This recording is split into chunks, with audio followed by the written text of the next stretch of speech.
Live from downtown Detroit, Local 4 News at 5 starts now.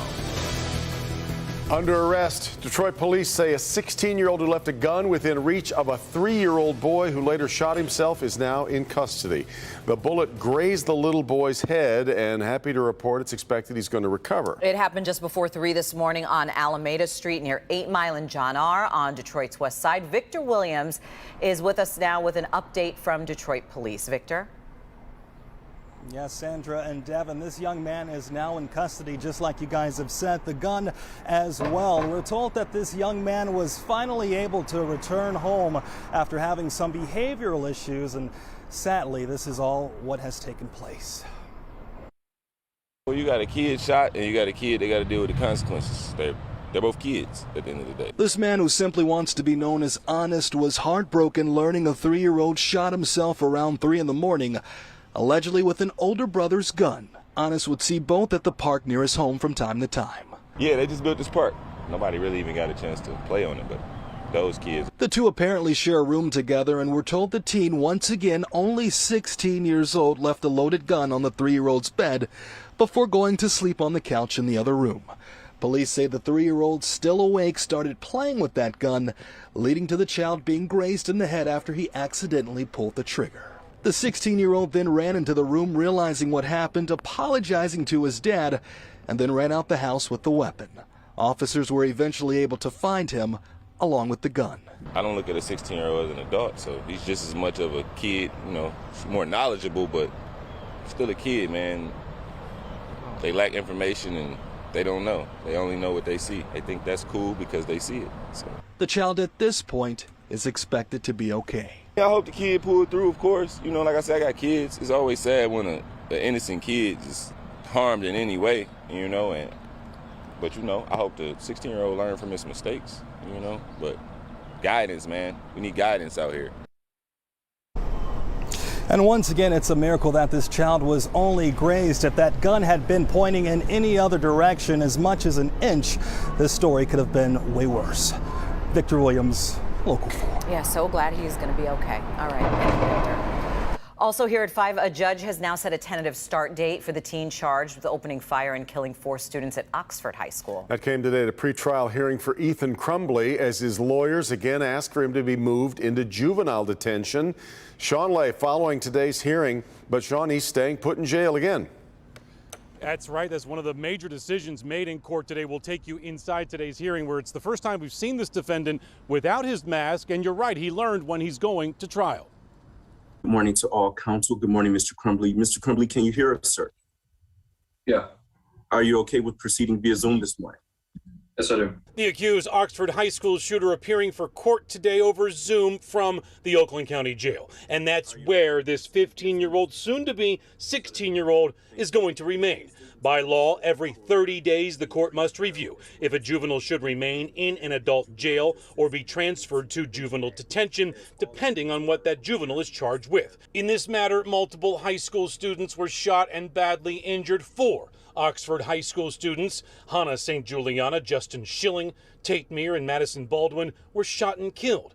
No evidence was presented during today's hearing to move the teen to juvenile detention. The court does not see any reason to change its prior ruling as it relates to the defendant's placement at the Oakland County Jail, and therefore the defendant will continue to be placed at the Oakland County Jail. The teen now remaining in the Oakland County Jail throughout the spring and summer and into next fall. The judge then setting the trial date of September 6th for this horrific school shooting case. In the meantime, the court is going to set a tentative trial date. This trial date may change based upon the information that may be presented later on in this case, but I want to continue to move this case forward.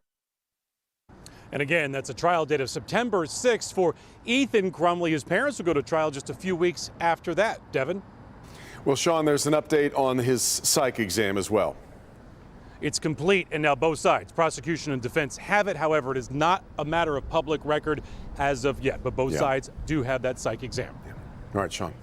Well, after a wet start to the day, the sky's cleared up, sun is shining. So nice. It Pretty turned lovely. into a really nice day today. Let's get over to Paul Gross as we make our way a little bit closer now to the weekend. Yes, things are playing out exactly as expected. We started the day with clouds and rain. We've cleared out nicely. Temperatures right on our number there. 67 is the temperature at Metro. Same thing at Grosse Ile, City Airport, Monroe. We have low 60s to the north, 63 in Lapeer, 60 in Sandusky, 63 over in Pontiac with lots of sunshine wall to wall and coast to coast. It is breezy out there. We have winds blowing at 15 to 25 miles per hour right now. These aren't the gusts. Gusts have been to about 30. So you can see these are pretty good breezes, but they are going to be settling down as we move through the evening hours. And temperatures will fall quickly, too, because we had a cold front come through.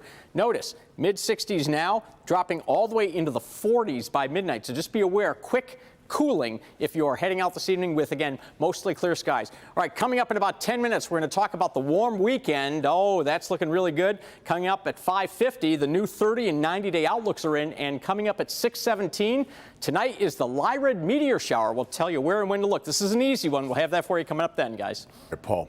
Today, 13 survivors of Dr. Larry Nassar are saying the FBI needs to pay up for what they didn't do in protecting them. The legal action has each of the 13 now asking for $10 million, each claiming sex assaults shouldn't have happened after 2015 if the agency had done its job. Rod Maloney is on this story for us tonight. And Rod, this is not a lawsuit. No, it's an administrative action, and here's the way the federal law goes. Essentially, when you file something like this, they go on the clock for 6 months, and it gives both sides the opportunity to come up with a settlement. A cash settlement usually is how this goes. And the way it's looking right now, and judging from the FBI's response to all of this, that's more than likely to happen. Dr. Larry Nassar's twisted and heinous sex abuse happened over decades. But in this particular case, they're talking about 17 months, the time after sex abuse claims were made and the FBI interviewed one of the victims, and the time MSU police finally built the case that had Nassar arrested. One of the victims, Grace French, now leads the group Army of Survivors, and she's part of this case, making a bold claim. The FBI, a government institution charged with protecting citizens, failed to protect children and athletes. They put their selfishness above our well-being, and that lack of action by the FBI caused avoidable trauma for survivors like myself. The FBI's director already admitted as much in public, but this case drills down on individual agents, one in particular, who it's claimed concerned himself not with child sex abuse, but his own career advancement. Jamie White is the lead attorney here. While he didn't have the energy, the interest, or the concern to author a report based on what he had been told on September 2nd, he had the energy, concern to author a resume, which went to the U.S. Olympic Committee. They left us at the disposal of a predator. Now, here's the thing. We called the FBI today to get their response to this, and they said they had no direct comment on the administrative action, but what they did do was refer me to the FBI's director's statements in front of Congress, where he said that the FBI did fall down on its job, and he named in particular the head of the Indiana office back in those days, and yet he's been allowed to retire without any kind of punishment, to which the director said he was upset about that and is working on changing training and the way the FBI attacks these kinds of issues. Back to you. Yeah, and Rod, at this point, are there more than just 13 involved? Well, there are 13 named in the action, but they talked about 100 victims that were molested as part of Dr. Nassar's program after the FBI got involved. So this is serious business, and this could be a big money settlement. Yeah, oh, for sure. All right. Thank you, Rod. Now to a Local 4 News update. Detroit police are searching for a suspect in a deadly shooting. Happened around 8:30 last Friday outside a barbershop on Grand River near Hubble on the city's west side.